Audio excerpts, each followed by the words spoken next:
Welcome back. সবাইকে স্বাগতম জানায় আমাদের এই নতুন এপিসোডে এবং রাতের ডায়েরি সকল শ্রোতাদের আন্তরিক শুভেচ্ছা। আজকের এপিসোড একটি অ্যাডভেঞ্চার এবং এত সুন্দর অ্যাডভেঞ্চার যে আপনারা হারিয়ে যাবেন এক নতুন দুনিয়ায়। তো চলুন তবে শুরু করা যাক। আর হ্যাঁ, লাইক কমেন্ট করতে ভুলবেন না এবং সাবস্ক্রাইব করে আমাদের পাশে থাকবেন, এবং সাবস্ক্রাইব যদি করে থাকেন তবে আন্তরিক ধন্যবাদ। এক সন্ধ্যায় শান্ত গাড়ি চালিয়ে ফিরছিল তার গ্রামের দিকে। শহর থেকে অনেক দূরে এক পুরনো রাস্তায় সে একা একা যাচ্ছিল। পেছনে ছিল পাহাড়, পাশে ঘন বন, আর সামনে শুধু নির্জনতা। হঠাৎ গাড়ি কাঁপতে শুরু করল। শান্ত ভাবল হয়তো পাথরে উঠেছে চাকা। সে গাড়ি থামালো, নামলো আর ইঞ্জিন খুলে দেখল, কিন্তু তেমন কিছু বোঝা গেল না তার। মোবাইল নেটওয়ার্কও ছিল না। সন্ধ্যা তখন প্রায় রাতের কোলে ঢুকে পড়েছে। চারদিকে শুধু ঝিঁঝি পোকার আওয়াজ, গাছের পাতায় বাতাস আর এক অদ্ভুত নিস্তব্ধতা। শান্তর মনে একটু একটু করে ভয় ঢুকতে লাগলো। তবু সে সাহস করে আবার ইঞ্জিন স্টার্ট দেওয়ার চেষ্টা করল। ঠ্যাক ঠ্যাক আওয়াজ করে গাড়ি বন্ধ হয়ে গেল আবার। আশেপাশে কিছুই দেখা যাচ্ছিল না, শুধু জোনাকি আর ছায়া। আর তখনই হঠাৎ এক ঠান্ডা বাতাস বয়ে গেল তার পাশ দিয়ে। শান্ত পেছনে তাকিয়ে দেখল একজন মানুষ দাঁড়িয়ে আছে, কিন্তু মুখ দেখা যাচ্ছে না। অন্ধকারে সে ছায়ামূর্তির মতো। সে বলল, তুমি এখানেই থেমে গেছ? শান্ত চমকে উঠে বলল, কে আপনি? কিন্তু উত্তর এলো না। সে ছায়ামূর্তি ধীরে ধীরে অদৃশ্য হয়ে গেল। শান্ত দৌড়ে গাড়িতে উঠে দরজা বন্ধ করল। তার নিঃশ্বাস তখন হাওয়ায় কেঁপে উঠছে। মোবাইলের আলোতে চারপাশে দেখতে লাগলো শান্ত। তখন সে দেখতে পেল গাড়ির সামনের আয়নায় একটি রক্তমাখা মুখ। হঠাৎ আলো নিভে গেল। শান্ত গাড়ির ভেতরে বসে জোরে দরজা বন্ধ করে দিল। আলো নিভে যাওয়ায় সবকিছু যেন ঘোর অন্ধকারে হারিয়ে গেল। মোবাইল জ্বালাতে চাইল, ব্যাটারি 1% দেখাচ্ছে, তবু হাল ছাড়ল না সে। আস্তে করে মোবাইলের ফ্ল্যাশ অন করল। আলোটা একটু কেঁপে উঠে আবার জ্বলে উঠল। শান্তর চোখ পড়ল গাড়ির আয়নায়, আর সেখানেই সে দেখল সেই মুখটি, রক্তমাখা, চোখহীন, বিবর্ণ এক মুখ। কিন্তু মুখটি শুধু আয়নায় দেখা যাচ্ছে, আসলে গাড়ির ভেতরে কেউ নেই, একটা ছায়াও না। তবু মুখটা যেন তাকিয়ে আছে তার দিকেই। শান্ত পেছনে তাকালো, কেউ নেই। আয়নায় আবার তাকালো, মুখটা এখন একটু হাসছে, ঠোঁট কাঁপছে, কিন্তু শব্দ নেই। শুধু ঠোঁটের নড়াচড়ায় বোঝা গেল সে বলছে, তুই এখানে থামছিস কেন? শান্ত চিৎকার করে গাড়ির দরজা খুলে বাইরে বেরিয়ে এলো। অন্ধকারে তার পা পড়ল কাঁদায়, পিছলে পড়ে গেল। হাত উঠে গিয়ে লাগলো একটা গাছের কাঁটায়। রক্ত ঝরছে হাত থেকে, কিন্তু সে দাঁড়াতে পারছে না। চারপাশে তখন শুধু অন্ধকার আর গাছের পাতার ঝিরঝির। কিন্তু হঠাৎ সেই ছায়া মূর্তিটা আবার দেখা দিল। এবার কাছে এসে সে বলল না কিছুই, শুধু হাত বাড়িয়ে দিল শান্তর দিকে। তবে সেই হাত মানুষের ছিল না, চামড়া ছিল না, হাড় বের হয়ে থাকা এক মৃতের হাত। শান্ত উঠে দৌড় দিল বনপথের দিকে, আর পেছনে শুনল সেই হাসির আওয়াজ, তুমি ফিরে যেতে পারবে না। পেছনে তাকালো না সে, শুধু দৌড়ালো অজানা পথে। বনের মধ্যে ঢুকে গেল সে, অজানা গন্তব্যে। হঠাৎ একটা পুরনো কাঠের ঘরের সামনে এসে পড়ল। জানালায় আলো জ্বলছে, কিন্তু চারপাশ পুরনো পচা কাঠে ঢাকা। ভয় পেলেও শান্ত বাঁচার আশায় দরজায় ঠকঠক করল। কেউ দরজা খুলল না, কিন্তু এক মুহূর্ত পরে নিজে থেকেই দরজা খুলে গেল। ভেতরে ধোঁয়াশা, মাটির মেঝে আর কাঠের ছাউনি। কিন্তু আশ্চর্য, ঘরের মধ্যে ঝুলছে কিছু মাথা। হ্যাঁ, হুবহু মানুষের মাথা, চোখ বন্ধ কিন্তু ঠোঁট নড়ছে। তারা একসাথে বলছে, তুইও কি একদিন আমাদের মতো এখানেই ঝুলবি শান্ত?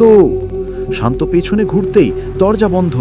ঘরটা ধীরে ধীরে কাঁপতে শুরু করলো, আলো নিভে গেল। আর তখন সেই ছায়া মূর্তিটা ঢুকে পড়ল ঘরের মধ্যে। এইবার মুখটা দেখা গেল, এটা শান্তর নিজের মুখ। হ্যাঁ, শান্ত নিজেকে দেখল রক্তাক্ত, চোখহীন রূপে।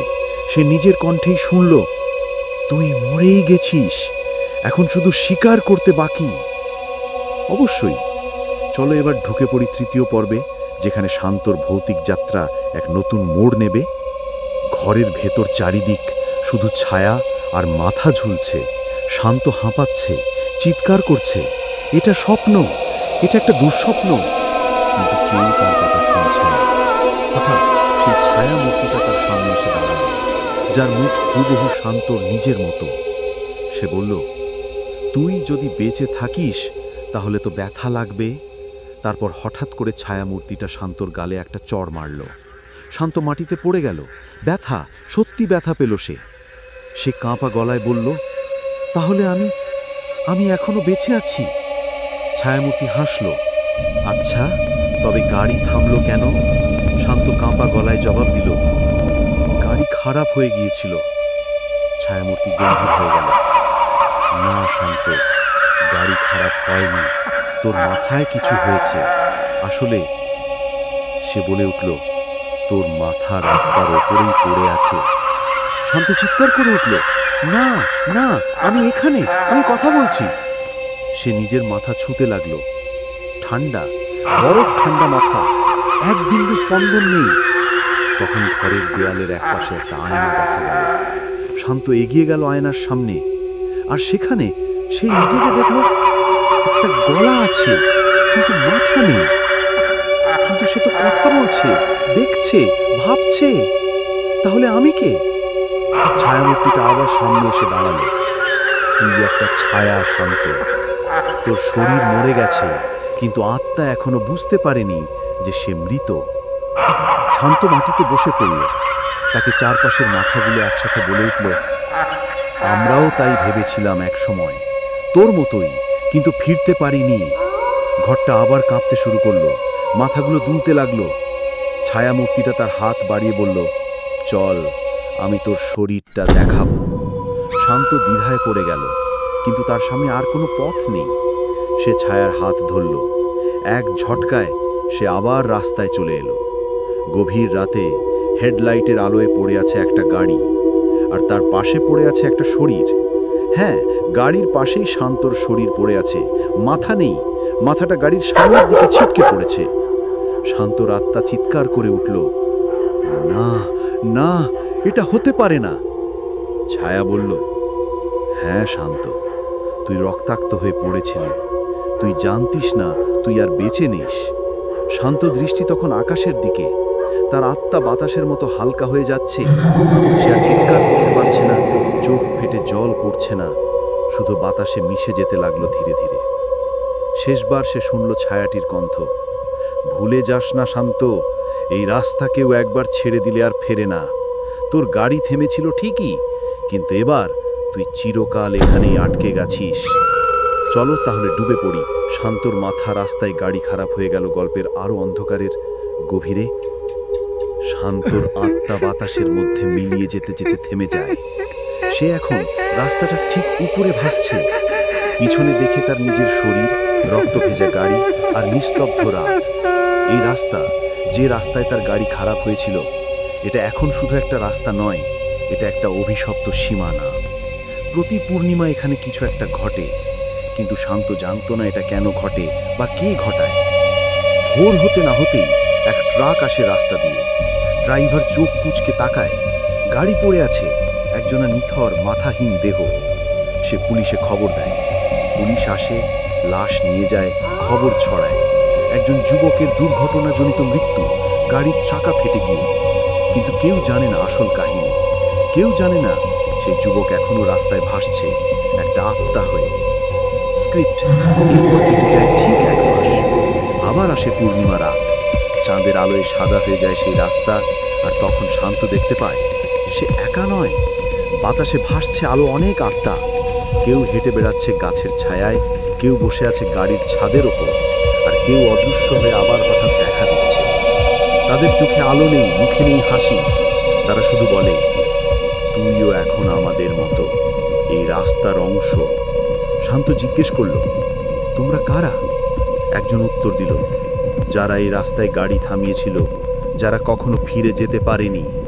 আরেকজন কাঁদো কাঁদো গলায় বলল, আমরা সবাই অপেক্ষা করছি, কবে কেউ আমাদের কথা বিশ্বাস করবে, কবে আমরা মুক্তি পাব। শান্ত হঠাৎ দেখতে পেল রাস্তার একপাশে একটা পুরনো সাইনবোর্ড। ধুলো জমে লেখা মুছে গেছে, কিন্তু বাতাসে দুলে দুলে শব্দগুলো স্পষ্ট হয়।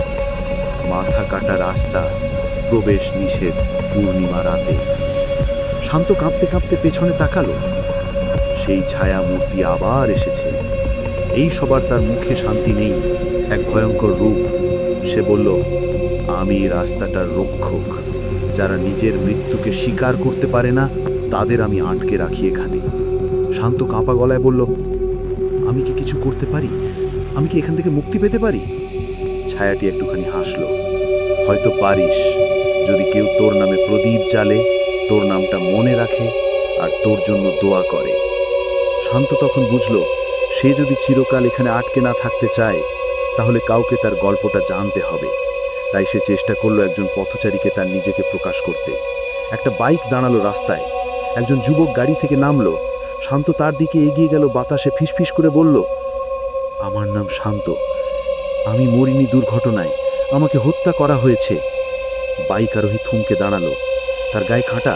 সে পেছনে তাকালো, আর তখনই শান্ত দেখতে পেল সেই ছায়া মূর্তিটা হঠাৎ করে তার সামনে এসে দাঁড়ালো। চোখ রাঙিয়ে বলল, তুই যদি এখান থেকে মুক্তি পেতে চাস, তাহলে সত্য জানিয়ে দে সবাইকে। ধন্যবাদ জানিয়ে বিদায় নিলাম। এটির পরবর্তী পার্ট আছে, যদি দেখতে চাও তবে কমেন্টে জানিয়ে দাও।